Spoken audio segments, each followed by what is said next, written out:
Hi, my name is Mike DiMuccio. I'm a Royal Diamond Nikken wellness consultant. I was first introduced to Nikken by way of the products through an experience with my lower back. I was involved in a car accident a year and a half earlier, going through chiropractic care, physiotherapy, massage therapy with no real results to speak of. It was 15 minutes of the back flex and it got my attention. I was also introduced to the business almost simultaneously. Within 48 hours, I had enough information to make the decision of a lifetime, which included a conversation with a fellow by the name of Reed Nelson, who at that time was earning about $50,000 a month. I was so impressed with the credentials of Nikken, the integrity of the company, the validity of the products, more impressed with the availability or the accessibility of some of the superstars such as Reed and others who I've since had the opportunity to work with. And that in itself presented to me an idea, a company that had some real sincerity, and the people who were being attracted to it were people who were really real and authentic. So I made a decision to get involved. I wasn't sure what was going to happen. I knew though that I had to put my best foot forward if I was going to make anything happen.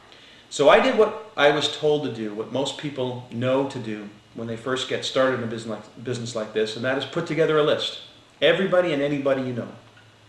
I topped that list with the most successful entrepreneurial people that I knew, and actually at the top of the list was a fellow by the name of Bruce Black.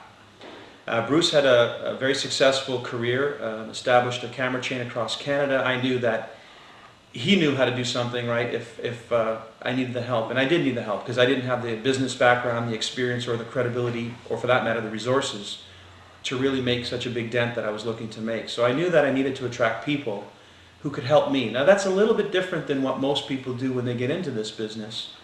First thing they think about is, wow, these products are great. Wow, these products can change lives. I need to go and help people with these products. That's not what I was thinking. I was thinking, I haven't got the foggiest idea what to do with this. I don't even know how these products work or what they can do, but I know I need help. And so I looked at it from, who can I get to help me, if they catch the vision, can help me establish Nikken in Canada and really make a huge impact. So I was looking for people who knew what to do rather than people who were looking for the products, because I just knew that that was instinctively what I needed to do. Result of that was a very small meeting with Bruce Black, and unbeknownst to me, he had injured his knee in his brother's tennis court playing tennis about 3 months earlier. Pain medication was not working, he couldn't take it, it upset his stomach. And I put the magnet, scotch taped it literally, to his knee, and within minutes, for me it seemed like 5 minutes, maybe it was a little bit longer, but just the same, within minutes he was dancing around his office asking, what is this, what the heck is this? And to my amazement, to his amazement, his knee didn't hurt. And that was the first time in 3 months. So what no medical professional could do, I was able to do with a magnet in so many minutes that really got our attention, his attention, and that spiraled into the next meeting, which included a fellow by the name of Bo Tanis. And so one became three very quickly, and Bo was excited about the opportunity, and pretty soon, by the end of the week, 2 weeks, I had a group of about 10, 11 of us. We decided that we really needed to organize our efforts rather than this hit and miss scenario.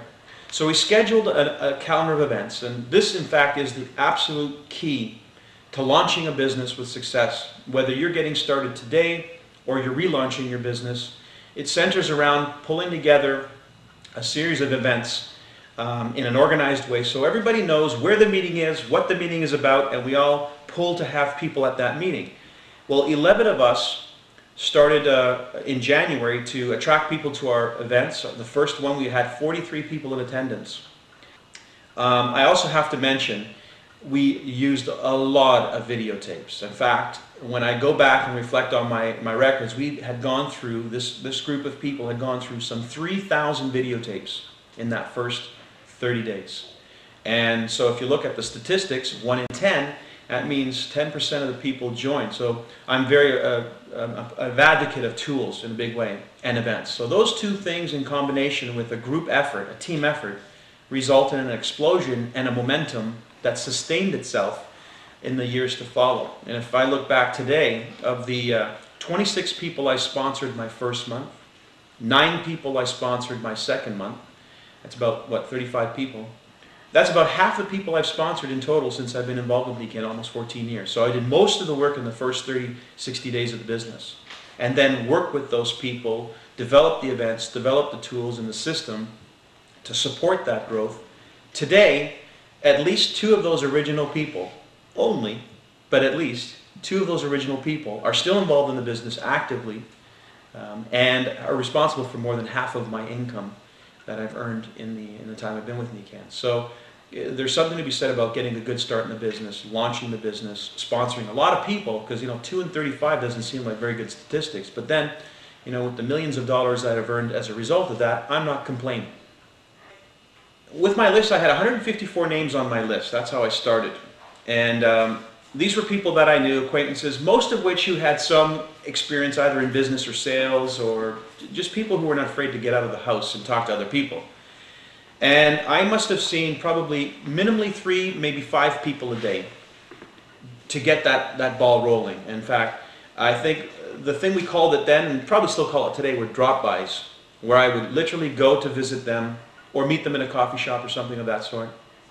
I did whatever I could with the few products that I had to create an impact, an impression, right there on the spot. Because I knew that if they got an impression with the products, then my credibility would go up, because all of a sudden this product was demonstrating some effect. Told them about the story, the NICAN story, told them about my personal experience, and one thing led to the next, and invited them to a meeting. In the meantime, I left them with a tape, either an audio cassette or a videotape to review, to encourage them to get to that meeting.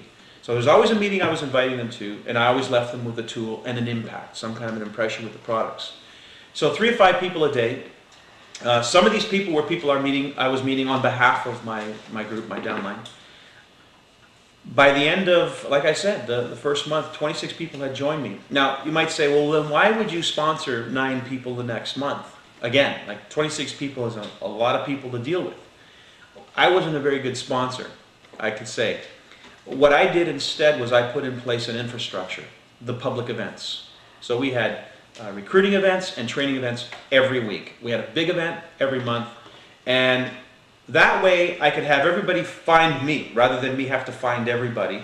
We all came together in one place, created an impact that way, and that was how I was able to manage all the different people on my front line. But then, what do you want to show these people? You're all in it together. It's not that they were working for me or I was working for them. This is our opportunity to make a big impact. Now you go find some people, and I'm going to go find some people, even though they were technically people in my group already.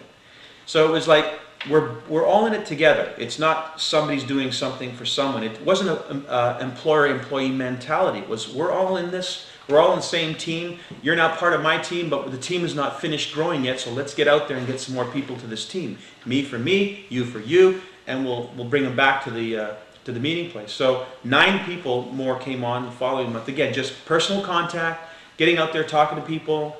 I was saying, how would you like to be part of history in the making? This was an opportunity to launch a company that had already established itself as a giant in at that time we called it the preventive healthcare industry, that there were millionaires being created everywhere they went. So it was a proven commodity, a technology that had demonstrated itself now in 4 continents, millions of customers. It was just a proven thing. It's one thing to be on the ground floor of an opportunity that's literally at the ground floor of getting its life started. It's another thing to be at the ground floor of an opportunity that has already history abroad.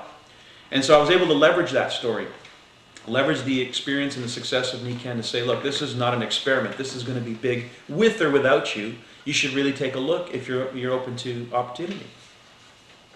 First thing I would do when I met with somebody in their office, say, or even in a coffee shop, is, well, I'd tell them a little bit about the company to establish the credibility of what it is that I'm talking about, so that they knew that I was representing something big.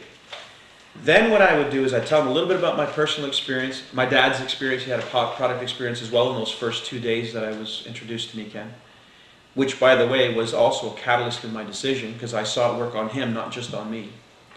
And I would then try and give them an actual experience. I would demonstrate the product with, we had, the tester, we still have that. Anything that I could do to turn the theory into reality before their eyes. A strength test on the mag step or on the Kenko seat, every number of things that we do, I wanted impact. Everything and anything that I could do to create impact. In fact, sometimes I'd say to somebody, look, if you don't like what I have to show you in the first 60 seconds, I'll leave.